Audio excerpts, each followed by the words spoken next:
গুরুর চরণে প্রণাম জানিয়ে শুরু করছি ভাগবত কথা।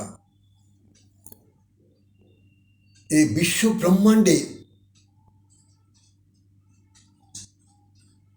একজনই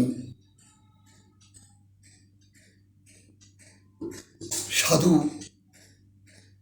বলুন, সন্ত বলুন, বা বৈরাগ্যের চরম শিখরে যিনি পৌঁছেছিলেন, তার নাম শুকদেব প্রভু, অর্থাৎ ব্যাসপুত্র শুকদেব, যিনি মাতৃগর্ভে 16 বৎসর ছিলেন। তিনি মাতৃগর্ভ থেকে ভূমিষ্ঠ হওয়ার পরে তিনি তার অঙ্গে কোনো বস্ত্র ধারণ করেননি, অর্থাৎ 16 বৎসরের একটি যুবক তিনি এই বিশ্ব ব্রহ্মাণ্ড চলাচল করেছেন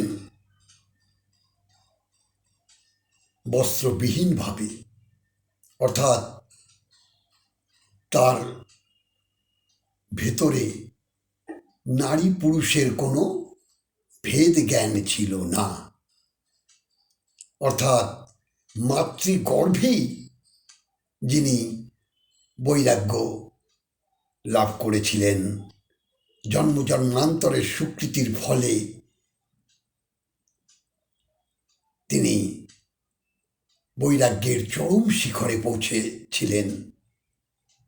তাই স্ত্রী পুরুষের ভেদাভেদ জ্ঞান তার ছিল না, অর্থাৎ এই ভাগবতের যে 18,000 শ্লোক তার কণ্ঠে ধারণ করেছিলেন জন্ম জন্মান্তরের স্বীকৃতির ফলে। তো ভাবা যায় তার মতো পরম বৈষ্ণব এই ত্রিভুবনে আছে কজন? হরি বল। যার কোনো কামনা বাসনা, বিষয়ে বিশ্বের লালসা, যাকে মাতৃগর্ভেই যার সবকিছু ত্যাগ করে এসেছেন। হরি বল। তো এমন বৈরাগ্য ভাব যদি কোনো তার কিঞ্চিত ভাব যদি কোনো বৈষ্ণবের অঙ্গে ধারণ করতে পারেন, তাহলে ভগবানের সাথে মিলন হতে তার আর সময় লাগবে না। কারণ হরি বল।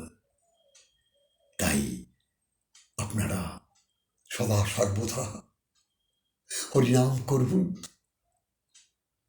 রাধা নাম জপ করুন, আর কৃষ্ণ কৃষ্ণ বলে কাঁদুন, আর সমস্ত মানুষকে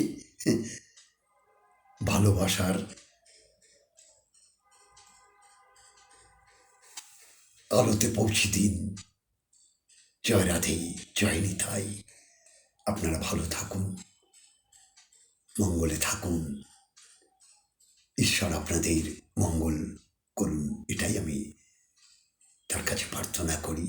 জয় রাধে, জয় নিতাই।